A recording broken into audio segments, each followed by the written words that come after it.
Welcome to a new edition of the Neon Jazz Interview Series with Kansas City veteran saxophonist Charles Perkins. We had the honor of speaking with him about a great life that he's lived in jazz. He spoke about his time in Kansas City, learning from the greats like Eddie Baker and being influenced by the legend Charlie Parker.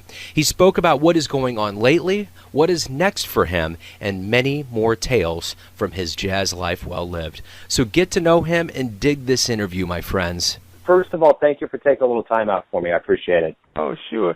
So I'm going to start out at the top here. I was assuming you were born and raised in Kansas City, correct?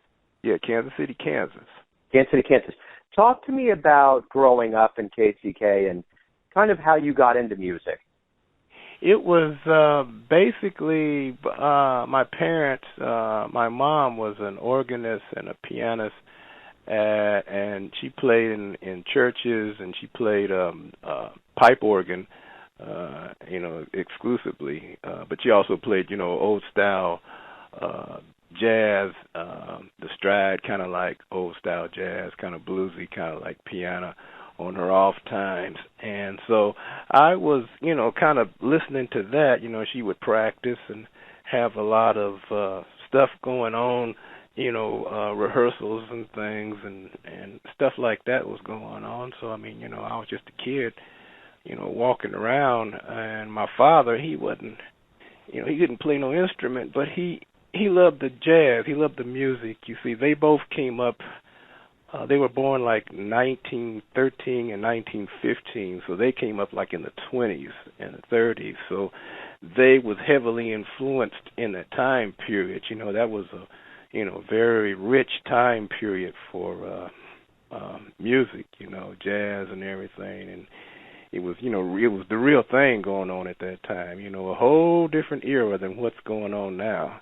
A whole different era. And it was, it was really, and I miss them right now. They're gone now, but, it was like a, a porthole back into that time period because they were telling me about all the things that they endured and, the styles, of the 30s, during that time, you dressed a certain way. Everybody was trying to look like something, they had the suits on and everything was, it was trying to look something, even if you didn't have enough money, or anything, you still had this kind of thing going, and everything. But so after listening, and see, my father was listening to all the Duke Ellington. Yeah, he was playing records and things and talking about some of the groups and things that when he was out, dating and out and everything that groups were playing, and he had all that stuff. So I'm getting all this history about stuff. And so, like I say, on the stereo console, he's sitting up there,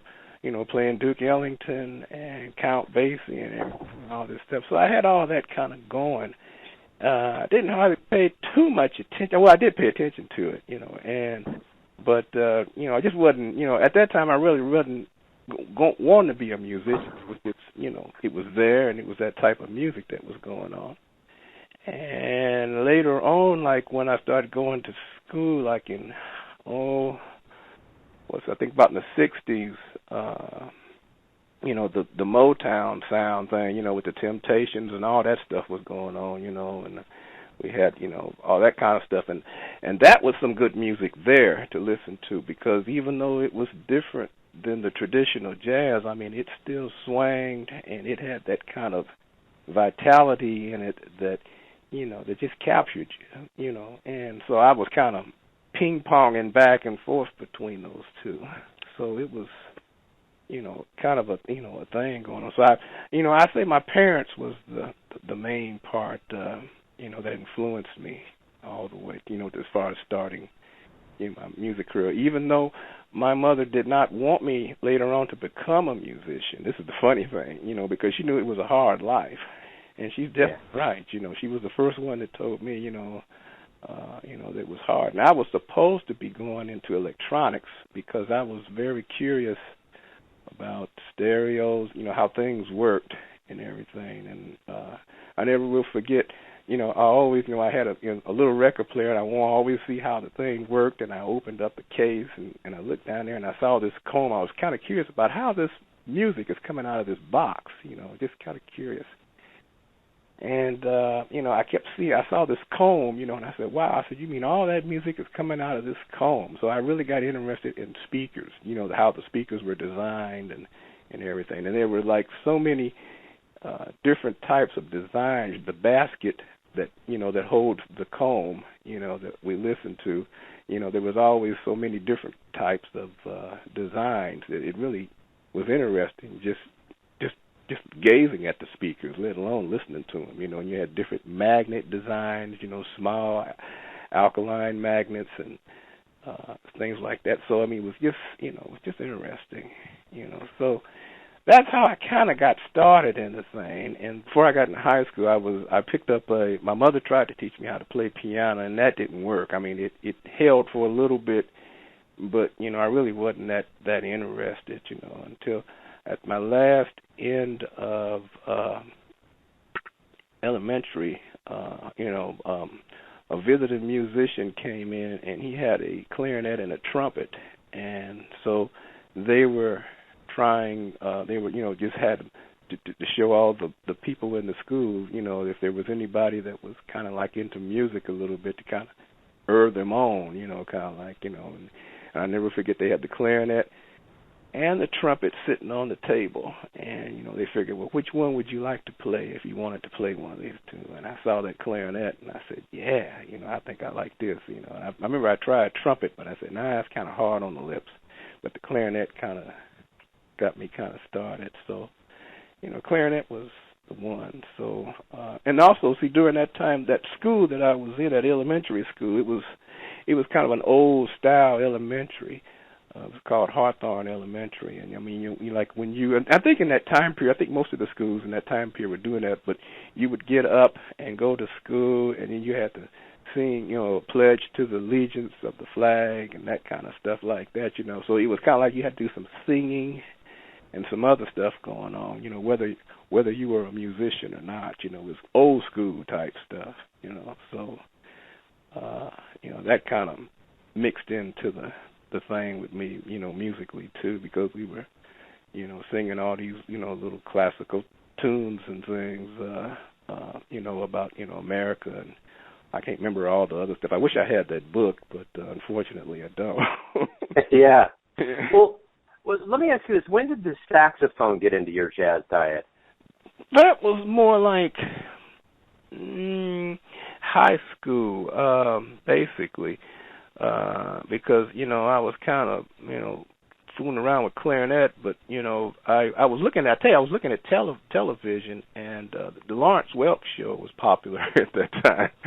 And I would see these, how they have the classic big band set up with the 5 saxophones in front and everything, and I saw this, and I was listening, and I saw it, and I said, wow, this is interesting. I saw, the way looking at the way the saxophone was built and everything, and I was just, wow, look at the pearls and things. I said, this is different than a clarinet, and it kind of got me. And so then my father knew that it was happening. So my father, he had, on his first marriage, he had a child, and he played alto saxophone and French horn, and that was kind of a crazy combination, going from reed to brass, but, the man did it.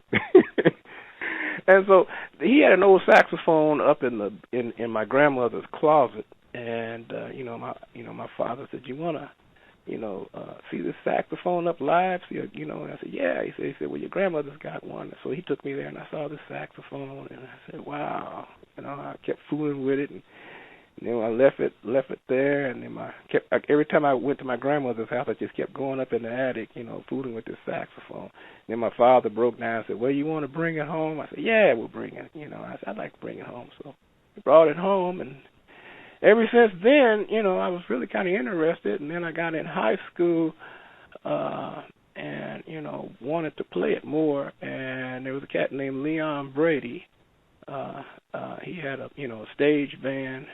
It was popular during that time period. He had a stage band, and it was just exciting. And there was always some big musical events going on and everything. And I was digging on that. And I said, yeah, And so I told Brady, I said, can you learn me how to play saxophone?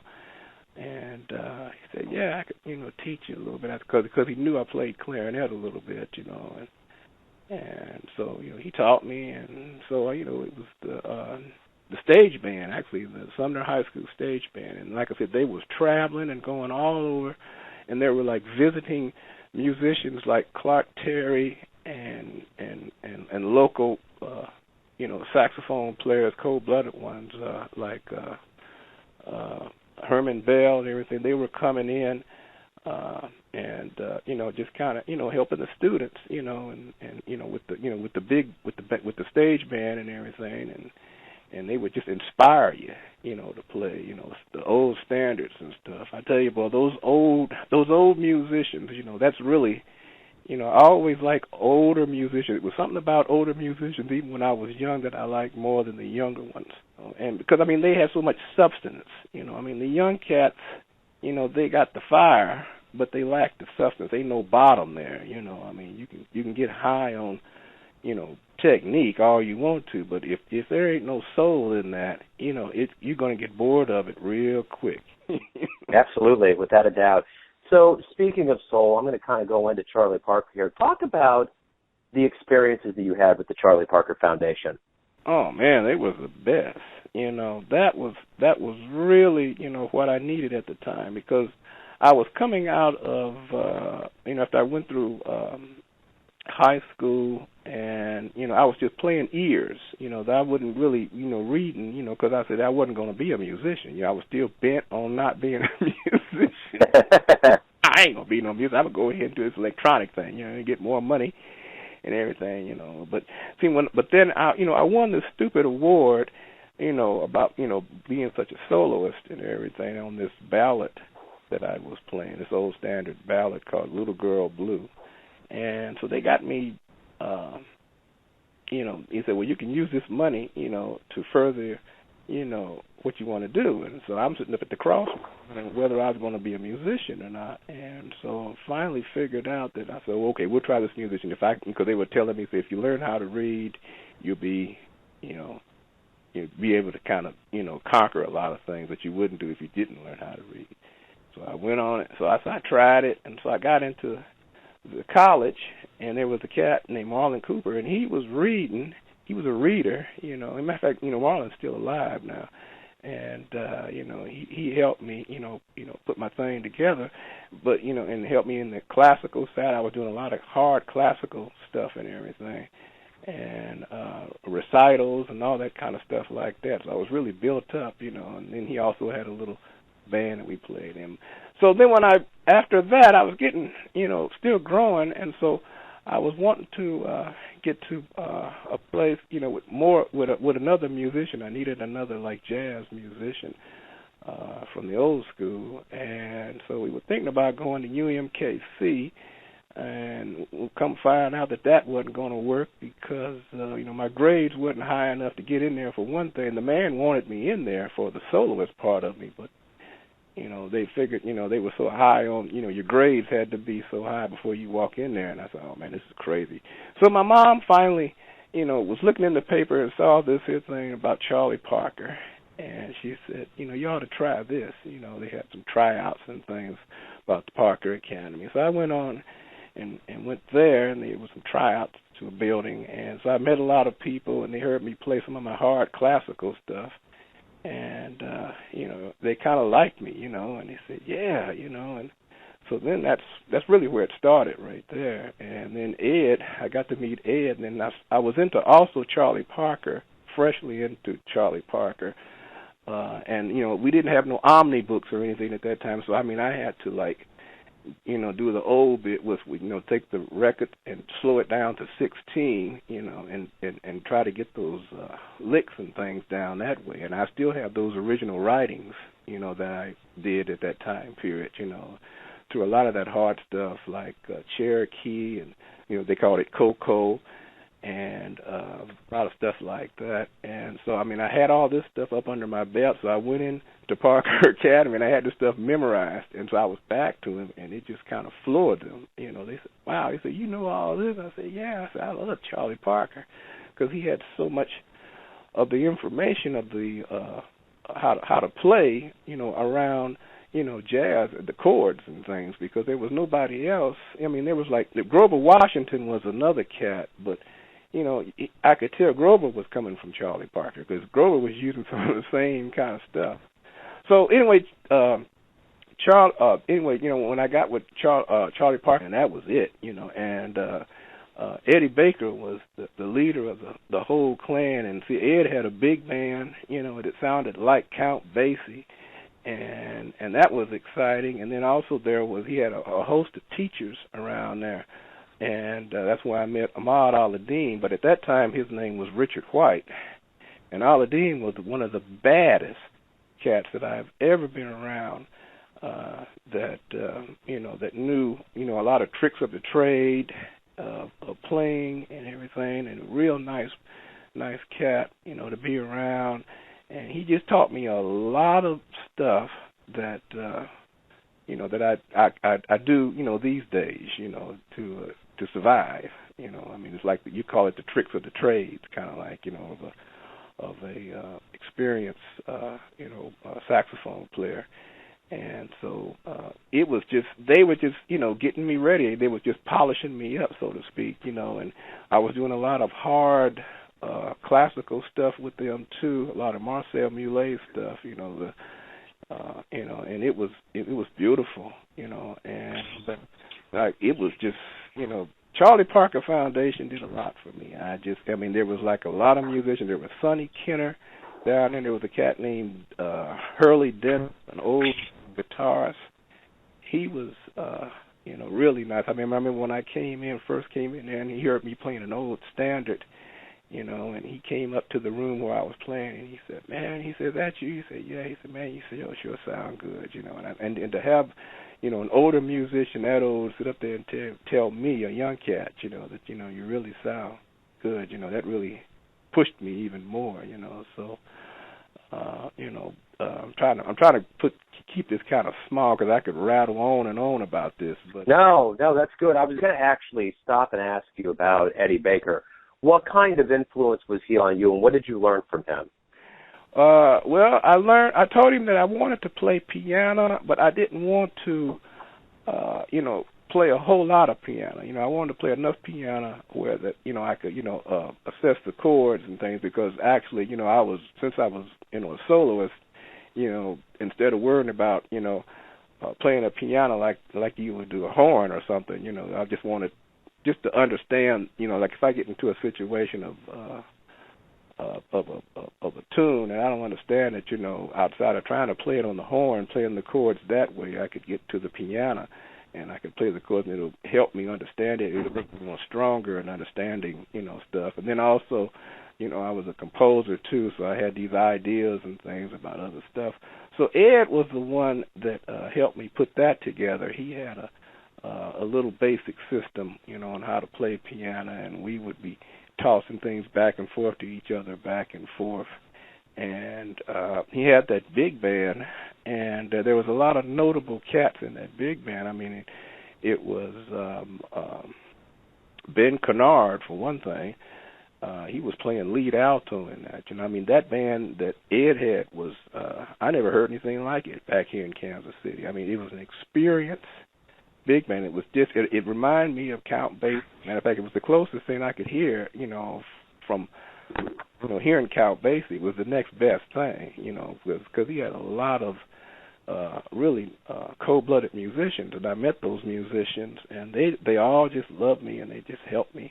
And so Ed, was, always, happy and trying to help me, and during those times, it was, everything was on the up and up. And Ed had so much stuff going on with the Charlie Parker Academy. It was crazy. It was really crazy. It was good. It was crazy.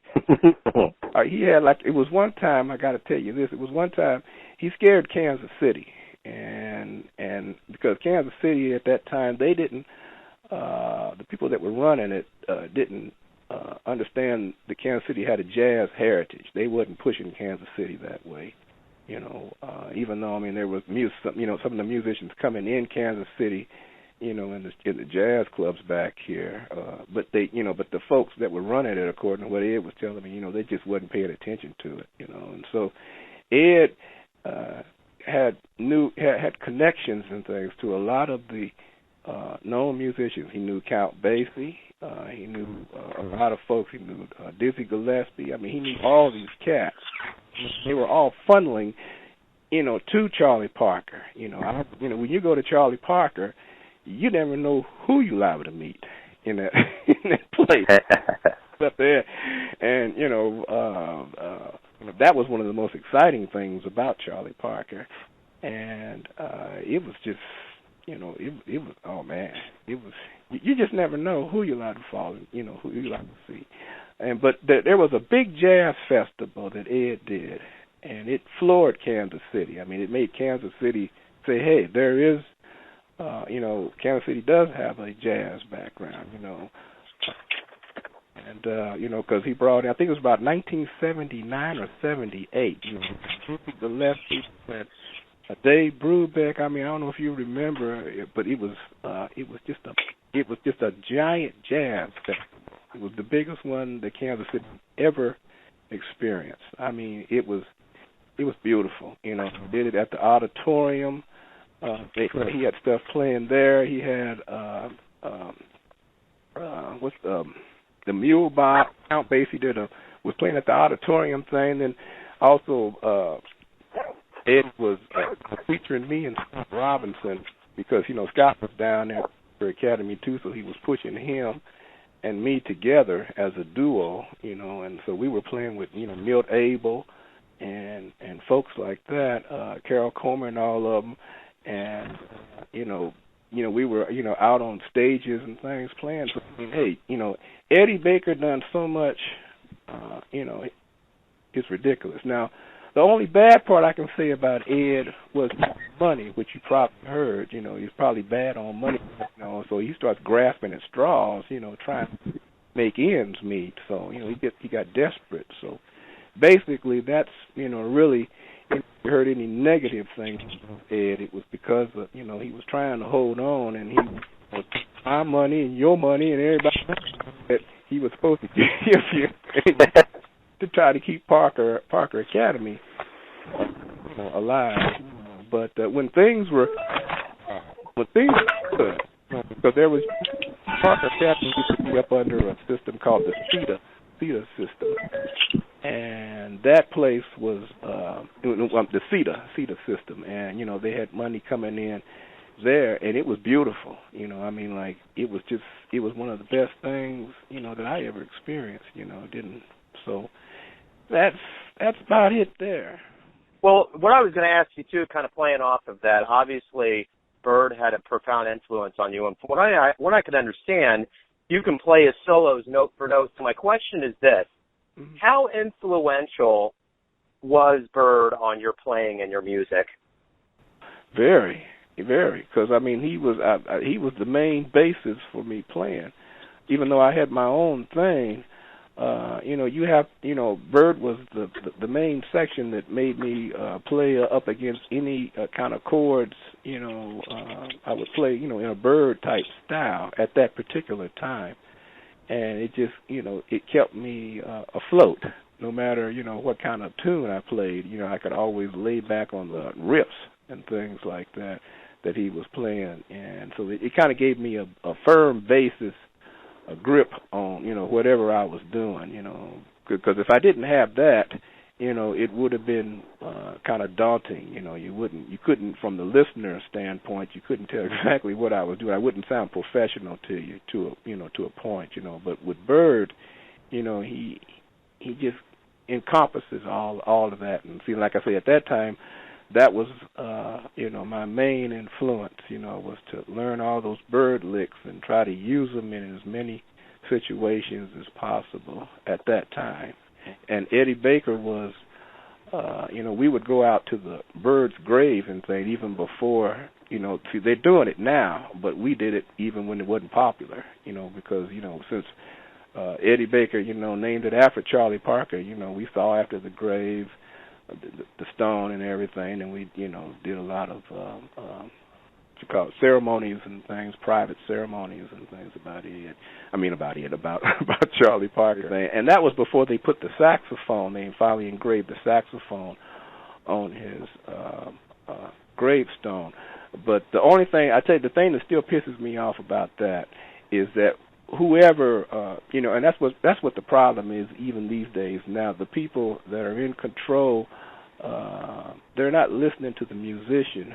They put the wrong saxophone on, I mean, it's a tenor saxophone on there, and that's what I'm saying. And that tells you, that's stupid. The people wasn't listening, because if they would have listened to the musician, he would have said that's an alto and would have had it right. So every time I go to that grave and I see that, I say, ooh, that's bad, And see, you got, Bird's known around the world, So I mean, like, to have people that's coming out of the,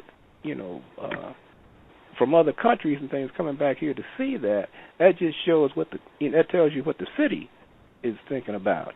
They don't, bad to say, but they don't care about us musicians. I mean, we're striving right now. It's a hard deal, but but that shows, that their interest is really not, in trying to better the musical part, and Bird was, certainly one of the greatest people that ever walked this earth musically. He was something else, so that's where that goes, man.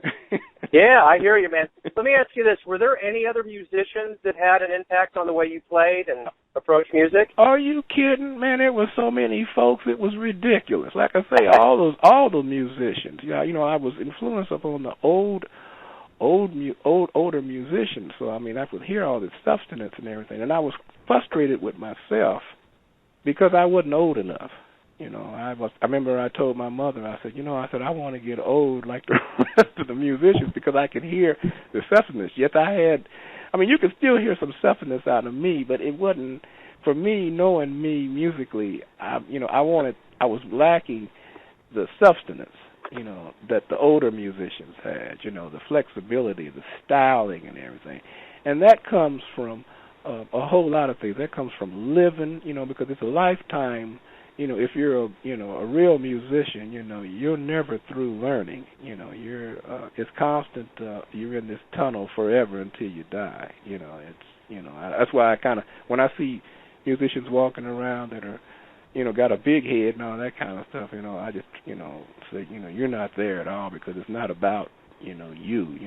It's about, it's a spirit. It's a spirit type of a thing, and it's like I said, it's a lifetime type of a thing. You just can't do it. So, yeah, there were so many musicians that I was influenced about, both locally and internationally through the years. It's ridiculous. And I'm to this point right now where that I have just about checked out everybody and used everybody, and I listen to everybody. Even as Bird, that was early on. I mean, I still have a little Bird in me. But I'm also, avant-garde. I have Coltrane. I have my last major influence was Eric Dolphy, and that was the one where I had to go to New York, because Kansas City at that time just wasn't holding it, for me. I had to go to where some of the musicians that played with Eric Dolphy, had to go see them, at least, if anything else, to get confirmation, that I was correct in what I was doing, and everything. And I got with Ted Kirsten, who used to play with Eric Dolphy, and Charles Mingus, and I got with him, and he loved me. He wanted me to stay with him. We got together on some jam sessions and made them sound like they were our set. I mean, he would bring all his trumpets. And I've had, I had my old bass clarinet with me and my flute and my saxophone, and we would get together and we would play. I remember some real good times playing down at the Blue Note down there and everything with Ted, and also with Woody Shaw and a lot of other, notable folks when I was down in New York. So, man, like I say, it's just, and then not only, it's influenced not only, horn players, but it's, piano players. I like Ray Bryant.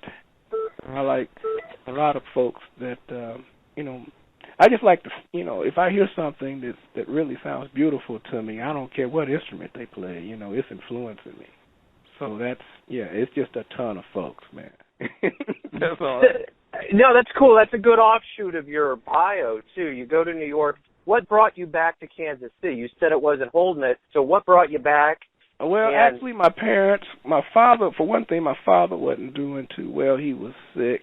My parents were getting up in age in general, so I had to come back, and I'm the only child that they could trust, so to speak, and I mean, because I was still living with my parents at that time, which is, kind of unusual, but I mean, in a way it's not, because, some folks, instead of, growing up and then going and getting married, some of them do stay home. So I was the one doing that, because it made sense to me. And see, I love my parents, and being with my parents was just like more than friends. I mean, they were my parents, but we had a good time together, and it just made sense. I mean, like if I would have met a girl that got married or something, then maybe I would have went out, but never did meet any girl that made me want to do that. So it just made home.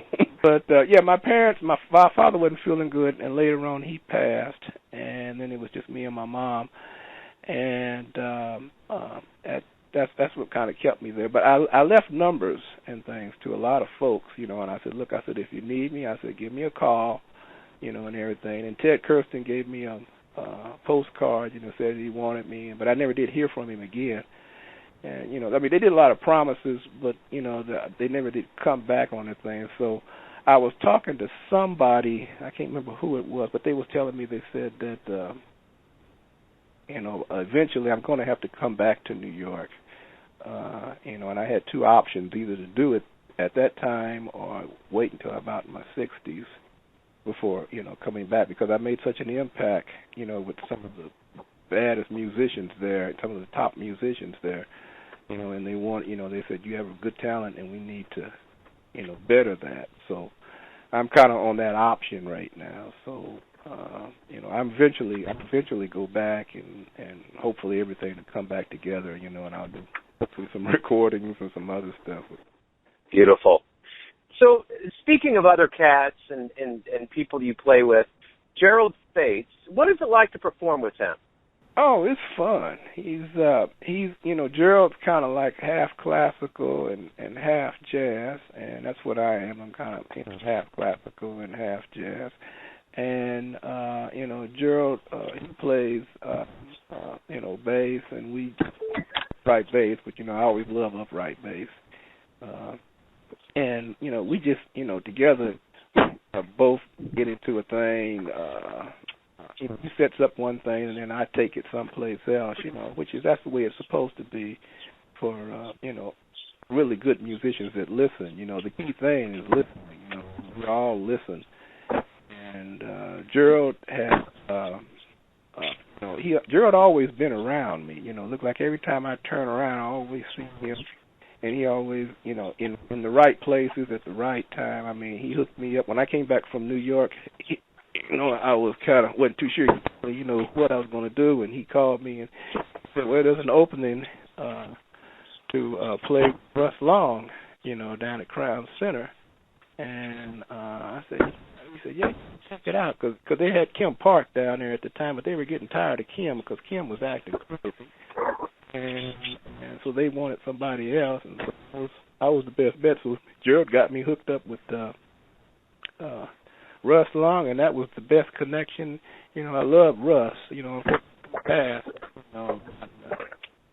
2000 or something, and he was one of the best piano players I played around, and I had a good time, with Russ Long, very close. I got very close to him. He and I were, really close, musical wise and everything. So, I mean, Gerald always did, he was always there seemed like at the right time, doing the right things, playing the right kind of music. I mean, we do this, sometimes we do duets together, sometimes we'll do, trios. It just kind of depends on what the situation involves, So Gerald is one of the cats that I like playing with, to say the least, So he's one of the musicians, one of the main musicians that I like to stay with when I'm here. Right on, man. Sure, I got that. I guess it's a two-part question. What do you like the most about Kansas City, and what do you think about all of these young cats that are coming out, like Herman Mahari, kind of this crop of musicians that's coming out of UMKC and Bobby Watson's program? Well, okay, the young cats, they're just like the way I was when I was young. Basically, one of the things, they're coming out of a like a university kind of like thing, and I know that when I was in New York, they were saying that since the old musicians were dying and everything, they needed some place to leave this legacy of jazz, and so they decided to give it to the universities and stuff like that because those folks were coming up. But there's a good side and a bad side to it because you got a lot of folks coming out of those universities and things, but there's no place for them to gig because there's not that many places to gig, and so it's an over-glutton type of a thing. So it's kind of hard for them, and so they get kind of frustrated sometimes. Like I say, since they're coming up, they got to learn the ropes, and I was lucky because I was around a lot of old musicians, and basically that's part of jazz, you need to learn. I mean, technically wise, you got one part of it, but I got a third of it, but then see the other part of jazz has to be learned, from the street, type things, and then also from living, so you got to live. So it's going to take some time for them, like it did for me, to get their act together.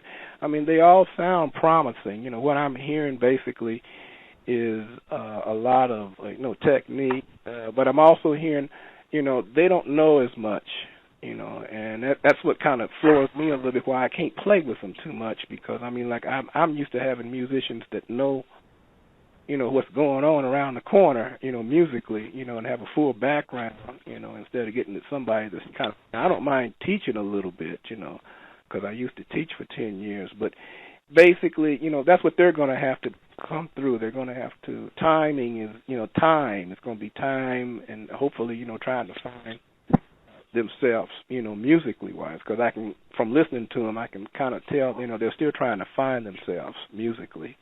But I have found myself, because I mean, heck, I'm old, I'm crap and everything more than they have. So I have found myself, thank God, and I'm still alive, to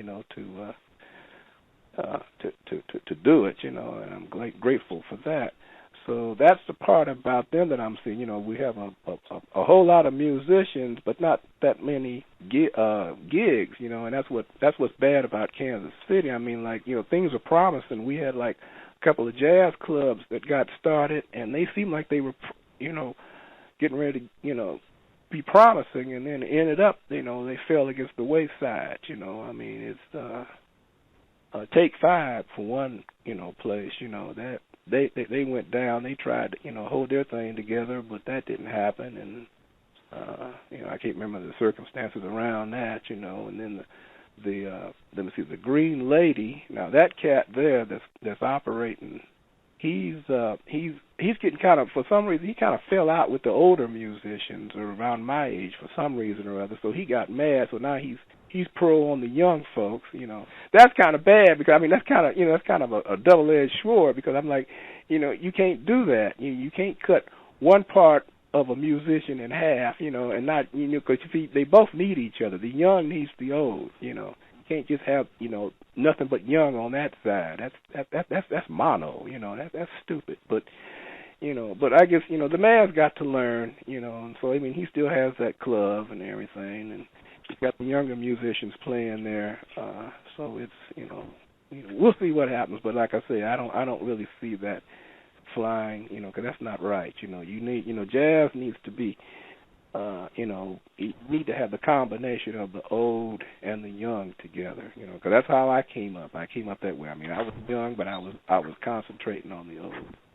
So it's. I would say it's a little better in some ways as far as how it used to be. it had Kansas City. Kansas City had its ups and downs as far as jazz is concerned. Some peaks and valleys. Sometimes things would go real well, other years, and then other times it just kind of goes to the wayside. So that's what's going on right now. So as far as what I think Kansas City, I like Kansas because you have a little bit of a jazz community here, and they seem to want they seem to want jazz the way it should be. They seem to be striding for that. But sometimes like I say, the ups and downs of it gets a little frustrating sometimes. Because we really jazz musicians need to play as much as possible, and a lot of folks get fed up and they go to New York, and then from there they usually go to Europe because jazz is accepted more there. You can better there, and I've been kind of thinking that way too. I've never been to Europe, but folks that have musicians like Carmel Jones. I love Carmel Jones. Man, when he was back here, he was one of the looking at Charlie Parker and what's called Ellington and stuff. Because he was so he had the looks, and the sound and the way you talk and the whole thing, So it's very important to be around musicians like that, if you're really into jazz, So, it's like I say, it's peaks and valleys with Kansas City, but it's, like I say, it's, I guess, just the way life is back here, It's, in some ways, I know it's better than other places I hear, because, Kansas City does have a background, and with, since Bobby Watson's been back here, Bobby has been helping, to try to put that back the way it is. Because there's always New York, then there's L.A., then there's Chicago, But we need to concentrate more on Kansas City getting stronger. Right now it's not as strong as it should be, and hopefully before I die, I don't know. I'm hoping that it'll change. It'll be even stronger. We won't have peaks and valleys. It'll be more steady. And one of the ways you can kind of tell because of that is if it's getting stronger, there'll be like more music stores, and I mean big music stores like the Brasswind and the Woodwind. That's a huge music store like that. The big cities, they have those stores. Like musicians like me can go to one of those great big giant stores, and we can select a whole lot of different horns and things, just off the shelf, and try them, But see, Kansas City doesn't have anything like that. They used to have, there was a place called Jenkins a long time ago, I think in the 50s and the 60s. And that was the best that I think I ever saw Kansas City had as far as stores, musical stores and things like that, where you could, come and try, horns and things off the shelf and everything. But see, that's gone now. So now the only things left are these little bitty places. There's Liban's. Now, Liban's is a good place, but it's small, Yeah. She has to go out, and when she gets your instruments, she has to go out and pick those instruments and bring about maybe 3 or 4 of them back for you to check, to play. And, she's good, like her father, so she's, matter of fact, she picked a clarinet for me that I'm playing that I just absolutely love, and, and everything. But, you just, I would like to, have Kansas City where there'll be a nice big music store, a huge music store like it is, like you find it if you go to L.A., if you go to Chicago, if you go to New York, that's what I would like to see. And that's a good indicator of how strong the music is in a thing like that instead of these little bitty stores and things, So it's just, a matter of time, I hope. I hope, it'll get stronger. But like I say, we're kind of in we're kind of going up and down these peaks and valleys and things that are going on right now. Yeah, that's kind of how history works. Charles, I think you answered everything that I was looking for. Thank you. Have a good day. You too, man. Bye. Bye-bye. Thanks for listening and tuning in to yet another Neon Jazz interview, where we give you a bit of insight into the finest players in New York, Kansas City, and spots all over the world, giving fans all that jazz. Thanks to Charles for all of those stories, his time, and making Kansas City a cooler jazz town. If you want to hear more interviews, go to Famous Interviews with Joe Domino on the iTunes Store, or visit theneonjazz.blogspot.com for all things Neon Jazz. Until next time, enjoy the music, my friends.